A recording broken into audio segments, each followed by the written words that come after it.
Hey guys, welcome back to the channel. My name is Tyler Delcato. If you've seen one of my first two videos, you're a real one. If you're brand new here, you're still a real one. Thank you for clicking on my video.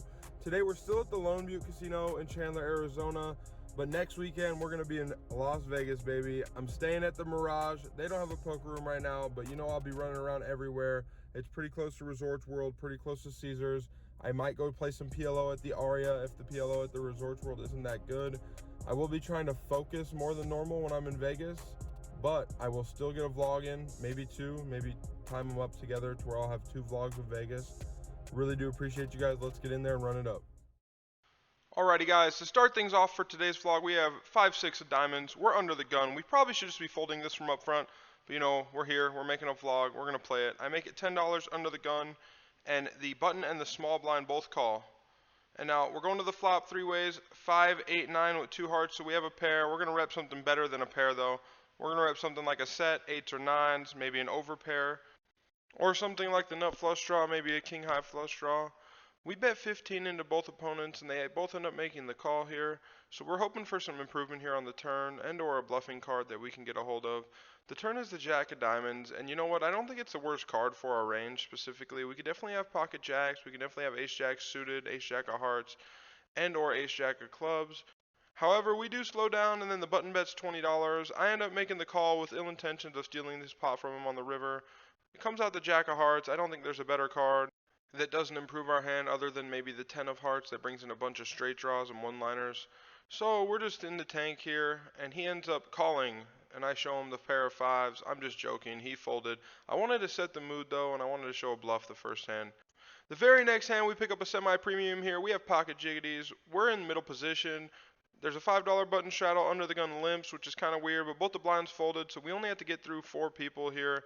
We make it $25, and only the hijack makes the call, which is kind of weird because I feel like if you limp for $5, you might have a reason to play the hand. I don't know though, whatever. Not going to judge anyone for wasting $5. We've all done it before, and we're all going to do it again. Don't really know what we have to dodge here on the flop, but we're looking for a good one, hopefully. Jack on the flop would be nice, but no. It is ace 10 7, no back doors other than the Broadway draw, which will give him a lot of two pairs a lot of the time, but he just called, so I don't think he has that strong of a hand. I definitely want to lead here. 30, as you can see, he beats me into the pot, so I end up checking the 8 of diamonds turn, bringing in a flush draw. And he checks as well, which is kind of weird. I thought he would definitely take over the betting lead, but he didn't. River 7 pairs the board, so if he has a weak ace, he's now playing the 10 as a kicker. But he has a really strong ace, ace queen. I would have definitely bet there in his spot. I don't know if I would have called with the jacks if he bet. I think you're just beat at that point, so we're going to deal with it. The next hand, we have ace jack offsuit.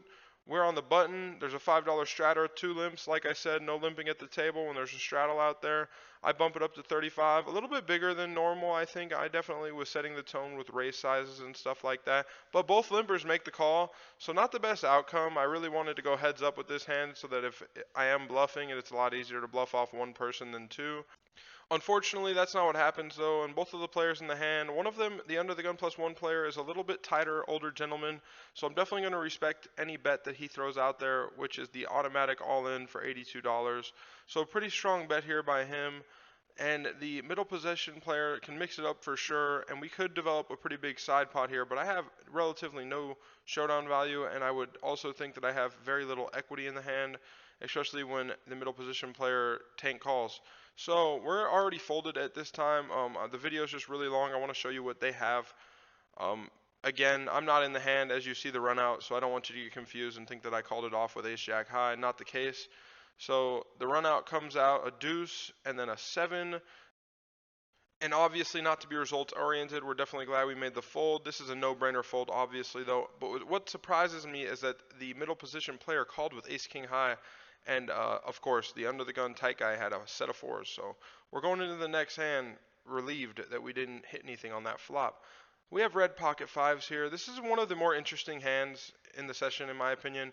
So we're in the hijack. We raised to $12, and our buddy that just won the last hand with pocket 4s ends up making the call here. He's the only caller. He's on the button. So we're out of position here, which is not ideal. I really wanted one of the blinds to maybe call this raise and not him, but whatever. We're coming out to the flop of king, king, and jack with 2 diamonds. We can definitely represent a lot of strength on this board. We have the nut advantage and we have the range advantage for sure.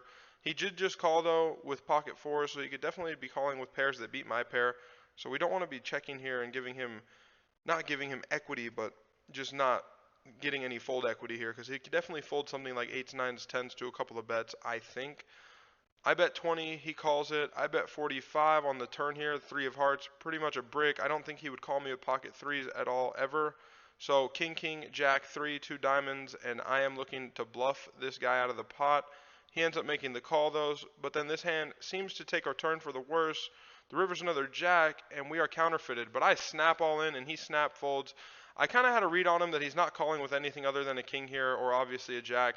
He said he had 2 diamonds, so I'm going to give him the best available diamond draw that wouldn't raise, which was 10-9. I don't know if that's what he had, though. It might be, might not be. The very next hand, we look at down a pretty good hand in the big blind. When it limps to us, 1 limper, the small blind folds. We're going to bump it up to 12. We're going to be going out of position, sadly, because the limper does make the call. I believe he's in the cutoff, but I'm not entirely sure. He's definitely in position, though. We're going to the flop. Not the best flop in the world. I think it could be a little bit better. Maybe if it was king, king, king, or king, king, 9, it would be better. But it is king, king, 6, so we absolutely smashed this flop. And I know generally you're not really supposed to show your cards unless you have to, but I just showed 2 bluffs, so then I'm going for it all here. I bet $10 on the flop, get called almost instantly, and then we're going to the turn, and I snap bet 35, just feeling like making them feel that I have nothing, but I have it, and I got to show them 1 value hand as well. Again, I don't really like showing cards, but a couple people have caught on that I'm vlogging, so I want to give them a little bit of something to think about. In the next hand, I make a bit of a mistake here. I raise it up from the cutoff to $12, and the small blind makes the call. That's not the mistake in the hand, although we're going to the flop, and I snap bet $15. And I totally don't realize that I am in position. So it is an out of bet turn. He checks. I have to honor the bet of 15. He calls. The turn is a good looking card for me. It is a 10 of diamonds. It brings in a flush draw. But we both kind of agreed just to check this down. I think he even said, how friendly are you going to play after that? So we just check it down. And he definitely would have won this hand if he just bet out the flop. Unfortunately for him, I make a big misplay and I end up winning.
Back into the action right away. We have black pocket 10s. That was a little montage of the small pots I played. Don't really want to explain them. It was a bunch of raise and take it's or raise and folds.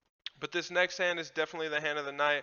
We're in the middle position and we make it $12, and our buddy, his name is Christian. I don't really know him before this, but we kind of get to know each other after this. He ends up moving directly to my left after this, and we have a lot of nice conversation. He's a really nice guy. He calls my $12 open, and he's on the button. The flop comes out 2-3-7 with 2 hearts. He's definitely a player that likes to mix it up. He likes to put people in a lot of tough spots. So I'm going to let a little bit of table talk go in this hand after you see what happens. But I bet out $30, and he's thinking about what to do. I think he's got some ill intentions in this hand. He's kind of looking at me. He says something about my vlog. So I'm not entirely sure if that's a good or a bad thing yet. We'll find out if he's a fan or a hater, which I want to clarify that he seems like a fan. He's a really nice guy, but he's in the tank here. He makes it 130. I take a quick look at my hand. I do not have the 10 of hearts, so that makes it a lot more likely that he can have some flush draws. But I'll let the table talk show you what we're going to do here. This one's for the vlog. 230. Woo! Marco.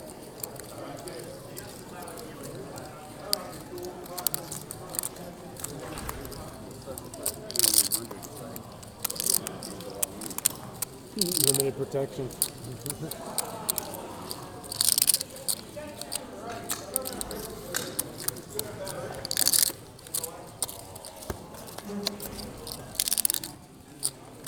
Mullen.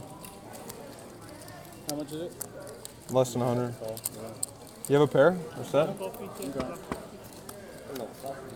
I missed. Okay. How much was it? 77. 77.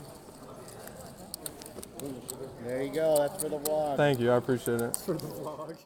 So it's definitely the biggest pot we win or lose on the session. It really makes the session a good one. We have a couple more nice hands here, but I want to just thank Christian again. He was putting a lot of people in tough spots, and he's definitely fun to play with. The next hand, shout out to my boy Tyler Masterson. His favorite hand is 7-4 suited, so when I get it and I have a chance to play it, I play it and I record it for your boy. We end up calling a $7 raise in the small blind. It looks like I only put 6, but they take one for the jackpot. So we're going 3 ways to a flop, a 4-4 queen. We absolutely smash it. The only reason Tyler Masterson likes 7-4 suited is because every time we play in tournaments on ACR, he has 7-4 and he makes the nuts. It's weird.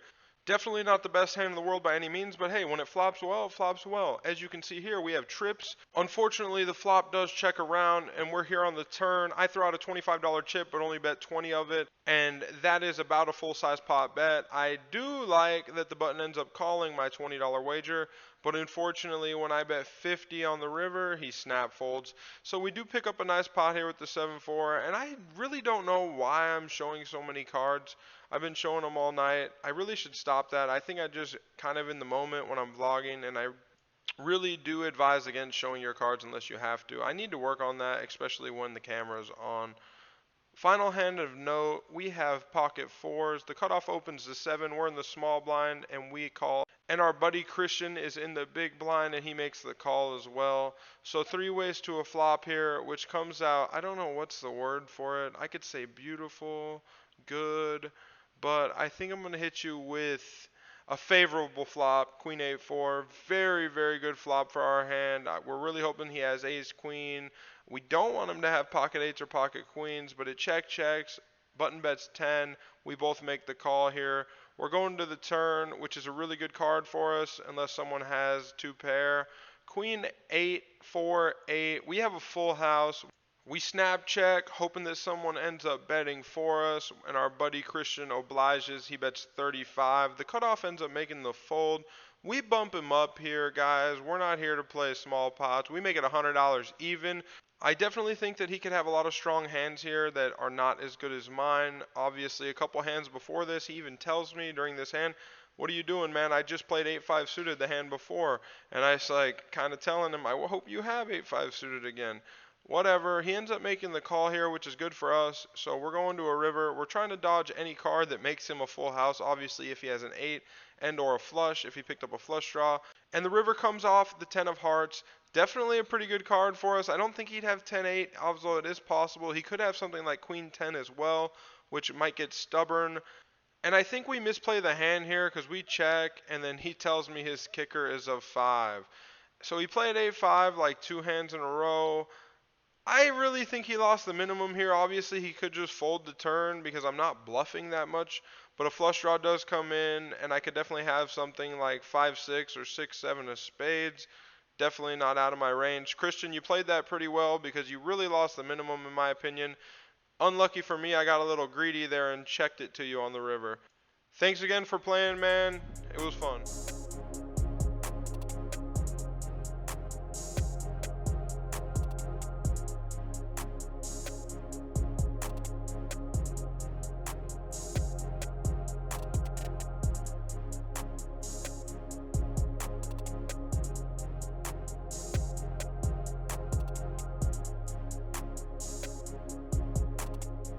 Hey guys, we're back in the car. Went pretty good in there. In for 200. I did not have to rebuy at all. Out for 760. Pretty decent size session. I think I was here for like 4 or 5 hours. So I don't know the hourly on that. It's about 100 though, which is pretty good. Really, really good for a 1-2 spread limit game. So hopefully we can keep up this momentum going into Vegas next weekend, which is going to be awesome. If I happen to have any fans yet, I'll be at Vegas. I'm staying at the Mirage, and I'm probably going to be going over to Resorts World to play 1-3 No Limit Hold'em and 1-2 PLO.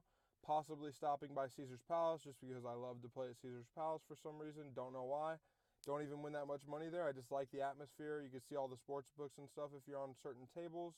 We'll see you there, guys. Thank you so much for watching. Don't forget to hit that like, comment, and subscribe.